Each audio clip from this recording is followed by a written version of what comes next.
Welcome to SCAI-TV. I'm here with Dr. Gennaro, who has the honor of being one of our presenters as a late-breaking clinical trial. So please tell us a little bit about your study and what led you to do this research. Thank you for having me. So this was an international multicenter registry evaluating the outcomes of the Batman technique for modification of the anterior mitral leaflet during TMVR procedures. As maybe they require some background as to why we got there. So the LVOT obstruction can occur during TMVR and usually it's catastrophic. Therefore, in order to enable TMVR in patients that are high risk of LVOT obstructions, there are two types of strategies. Either you modify the septum, or you modify the anterior leaflet, or you modify both. And the techniques to modify the anterior mitral leaflet so far the most commonly used is the lampoon technique, which in some of its variation is associated with with pretty extensive procedural complexity and procedural times. Batman contemplates the electrosurgical traversal of the base of the leaflet, followed by the balloon-assisted laceration of the leaflet, and then valve implantation in the intended position.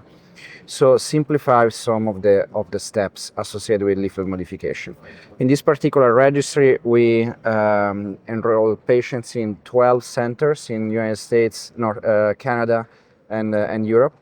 For a total of 42 patients that were treated for valve-in-valve, valve-in-ring, and valve-in-MAC.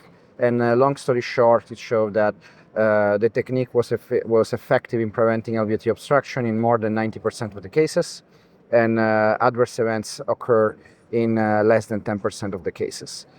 Mostly they occur in patients undergoing valve-in-MAC, that we know from prior literature they have higher risk, while adverse event rates in valve-in-valve and in valve-in-ring were very low. And the median post-procedural stay after the procedure in the hospital was around 3 days. So good outcomes despite being like in the early experience of the technique. So the device that you use to make the laceration, is that a readily available device, or is this something that's a proprietary technology? It's just a wire and a balloon. Okay. It's done with equipment off the shelf. Oh. So there are different iterations of the technique itself. Some operators traverse the leaflet using a 014 wire, like a coronary wire, the one used for CTOs. Others, they were using a 035 wire, like the one used for example, for transeptal puncture with radiofrequency.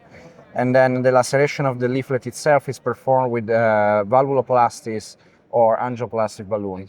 Most common size was 14 millimeter balloon. And after you have lacerated the leaflet with the balloon, essentially you have created a splay, and then now you can put the valve safely without creating LVOT obstruction. Wow. So that's going to be very helpful when you go to your administrators to tell them about this. I'm not using not going to add any cost. I'm not adding a $20,000 device to do a TMVR, yeah. So how long do you think it's going to take to translate this into changes in practice? I think it's already happening. One of the reasons why this registry was started is because people have been started doing it without supporting data. So this is there were data out there was really limited to case series or case reports. This is the largest so far ever reported, and confirms some of the findings or the feeling and experiences of the operator in the real world, and we'll continue expanding and having long-term follow-up. Wow, well, thank you. Thanks so much for, first of all, the work you did, and also for sharing it with us and the impact I know it's going to have. All right. Thank you for having me. Yes.